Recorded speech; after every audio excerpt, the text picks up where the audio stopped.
Hey guys, Pat de la Guardia here, and today we're going to talk about Python.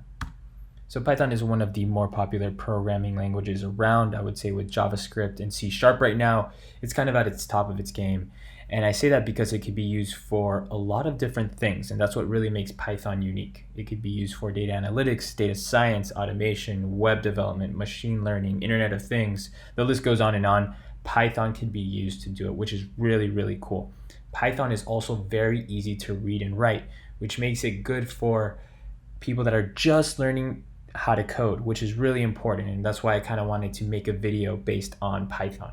So today we're going to focus on variables, strings, f strings, integers, and an if-else statement. So a lot of this will be familiar based off of other programming languages such as JavaScript. So let's get into it.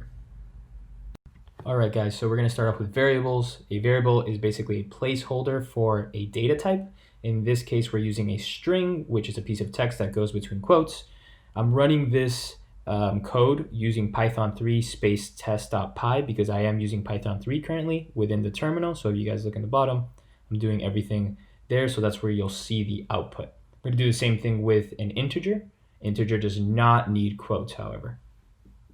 We see 27 right there. And now what I'm going to do is I'm going to use an input to basically almost ask a question to a user. For example, I'll say type name, and you'll just have to type your name in, and then that name will be printed out.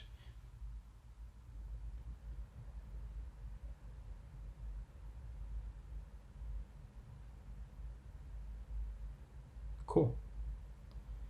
So the next thing I'll do is I'll use maybe a soccer reference and ask for your favorite team. I guess it doesn't have to be a soccer reference. It could be general sports. And I'll use an if statement. So there's two ways to use an if statement. I'll show you guys now. So an if statement at its core is basically saying, if the answer is A, say this. If the answer is B, say this. So we're going to say if the favorite team is equal to Real Madrid, we're going to say something like, I don't know, best team in the world.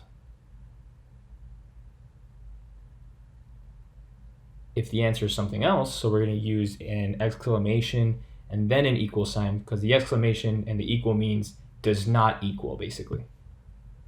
So if it doesn't equal Real Madrid, we're going to say something completely different. We're going to say, you know what, that kind of sucks.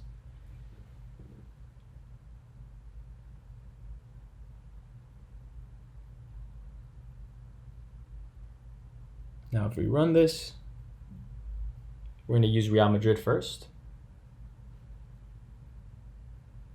And there we go, that's our answer, right? If Real Madrid equals the answer, that's what it's supposed to be the output. If it doesn't equal it, it should say, oh, sorry to hear that. Perfect. Something else you can do if you wanted to, for example, you can use else. That's actually best practice as opposed to what we have there, but this is just another method of doing it. So we'll put in the else. And this applies to other programming languages, guys, C#, JavaScript, etc. Syntax is always going to be a little different. So let's try to run it.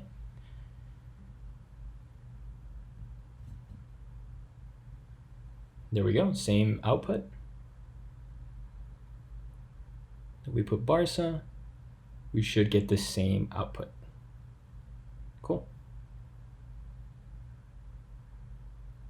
If we wanted to just have something else running as well, like maybe saying thank you for your answer, thank you for your submission, response, etc., we could do that as well. And basically, the output of the if statement will show as well as this string as well. So we'll put Real Madrid, and so it's going to say best team in the world plus thank you for your answer.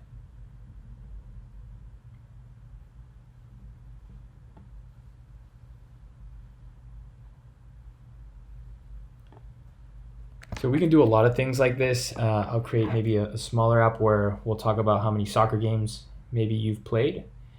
And we'll use something called an f string, which basically lets you almost manipulate the data and fill in the data. I'll show you what I mean now.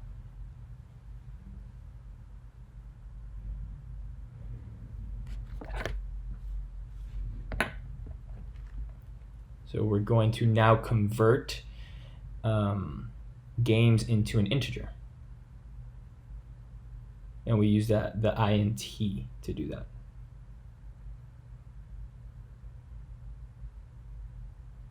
I'm going to say games per year, and we're going to do a little math here as well. So what we're going to want to do is say, how many games do you play a month? And then multiply that by 12 to see how many games you play throughout the year.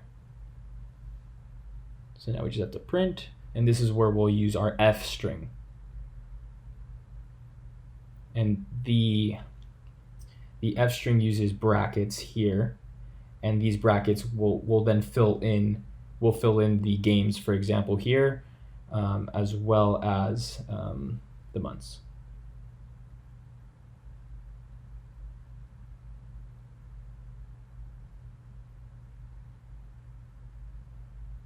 So here we're converting a string into an integer.